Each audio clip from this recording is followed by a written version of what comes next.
Αυτή η δουλειά είναι μέσα στα πλαίσια ενός θέματος που αναπτύσσω εδώ και 2 χρόνια και έχει να κάνει με το ότι κάθε μορφή συντίθεται από πληροφορία. Πάντα με απασχολούσε ο άνθρωπος, όχι τόσο σαν μορφή, με την έννοια του περιγράμματος δηλαδή, αλλά οντολογικά. Πάντα έμπαινε σε μένα το ερώτημα αν αυτό που έχω απέναντί μου είναι αυτό που είναι ή αυτό που θα ήθελε να είναι, αυτό που φαίνεται. Κατέληξα στο ότι αυτό που φαίνεται δεν είναι, συντίθεται από διάφορα γεγονότα και πληροφορίες και ο καθένας το αναγνώσκει κατά το δοκούν. Με αφορμή μια έκθεση ξεκίνησε η ιδέα του δέντρου και του φυλλώματος. Αυτό βέβαια εξελίσσεται και σιγά σιγά εισάγεται και η ανθρώπινη φιγούρα μέσα στη δουλειά μου.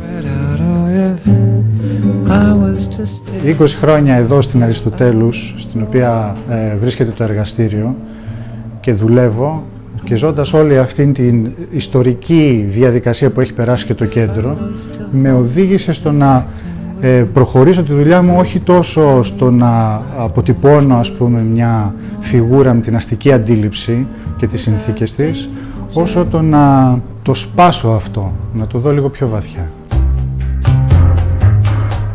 Αυτόν τον ακάλυπτο τον οποίο θα μπορούσε κανείς να δει στο αστικό τοπίο της Αθήνας, δεν μπορεί να το δει νομίζω ούτε στο Παρίσι, ούτε στο Βελιγράδι, ούτε στη Γερμανία. Εδώ είναι κάτι διαφορετικό και μάλιστα έχει και μια αισθητική όπου τα οικεία, τα ιδιωτικά είναι απεριποίητα, αλλά ταυτόχρονα όμως έχουν και την κοινή θέα. Δηλαδή, έτσι όπως κλείνουν τα κτίρια αυτόν τον περιβάλλοντα χώρο, ο καθένας μπορεί να δει την ιδιωτική πλευρά του συμπολίτη του.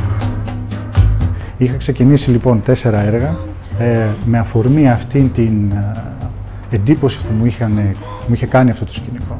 Αυτή η δουλειά ολοκληρώθηκε πριν σαν πρώτη εντύπωση, σαν πρώτη αποτύπωση αυτής της ιδέας και αποφάσισα να το ξανααρχίσω και να το αναπτύξω περισσότερο.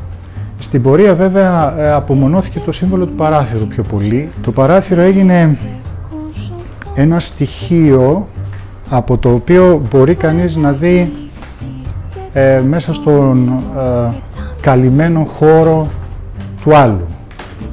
Και αυτό βέβαια σαν καθρέφτισμα και στον ίδιο τον εαυτό.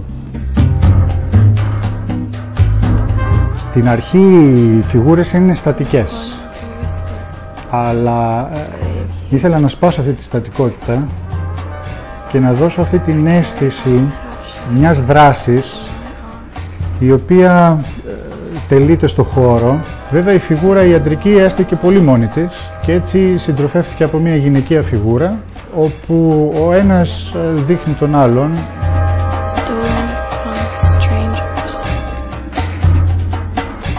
Η σειρά των έργων που δημιουργούνται με τις σφραγίδες θα εκτεθεί στη Τζιά, στην γκαλερί της Σωτηρίας Αντωνοπούλου Art Essay αυτό το καλοκαίρι.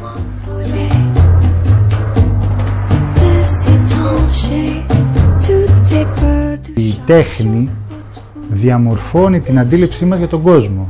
Άρα, με αυτή τη λογική, θα μπορούσαμε να πούμε ο καλλιτέχνης σήμερα έχει την ευθύνη να μπορεί να βοηθάει και τους υπόλοιπους μέσα στην κοινωνία να διαμορφώσουν εικόνα για τον κόσμο. Και εδώ είναι η ευθύνη του. Θυμάμαι μια κουβέντα που μας είχε πει ο Μηταράς όταν ήμασταν σπουδαστές.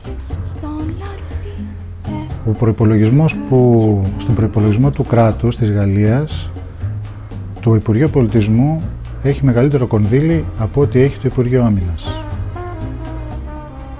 Θεωρούσα λοιπόν ότι υπήρχε ένας πολιτιστικός πόλεμος. Είχε κηρυχθεί ένας πολιτιστικός πόλεμος και ότι μέσα σε αυτόν τον πόλεμο η Ελλάδα ήταν μια κατεκτημένη χώρα. Ακόμα και σε διεθνείς διοργανώσεις οι οποίες γίνονται, δεν γίνονται με μια επιθετική πολιτική που θα μπορούσε να κάνει η Ελλάδα σαν χώρα. Και τι εννοώ με αυτό, να κινητοποιήσει όλο το υλικό ώστε να μπορέσει, φερειπίν από εκθέσεις πανελλήνιες ή από πανελλήνιους διαγωνισμούς που θα μπορούσαν εκεί να φανούν και όσοι δουλεύουν και το έργο που παράγεται. Και με κάποιο τρόπο, τέλος πάντων, όσο μπορεί κανείς να πει εξωκρατικό, να επιλεχθεί το έργο το οποίο θα πάει ως αντιπροσωπευτικό στο εξωτερικό. Κατά τη γνώμη μου, βέβαια, αν στρεφόταν η πολιτεία σε ένα πιο αξιοκρατικό και αγκάλιαζε όλο τον κόσμο που δημιουργεί αυτή τη στιγμή, τα αποτελέσματα θα ήταν τελείως διαφορετικά και θα δίνει και ένα κίνητρο και στον καλλιτέχνη, όχι μόνο στο να δημιουργήσει, αλλά και στο να συνδεθεί και με τον τόπο του. Η σχέση που δημιουργούμε με το χώρο μας είναι και η σχέση εμπιστοσύνης, αλλά αυτή είναι αμφίδρομη. Οπότε νομίζω ότι θα ήταν ωραίο να αισθανθεί κανείς μια εμπιστοσύνη, ότι ξέρεις κάτι, ναι, αυτή η χώρα είναι το σπίτι μου. Με αγκαλιάζει, με φροντίζει, μου δίνει χώρο να αναπνεύσω, να ριζώσω και να καρπίσω.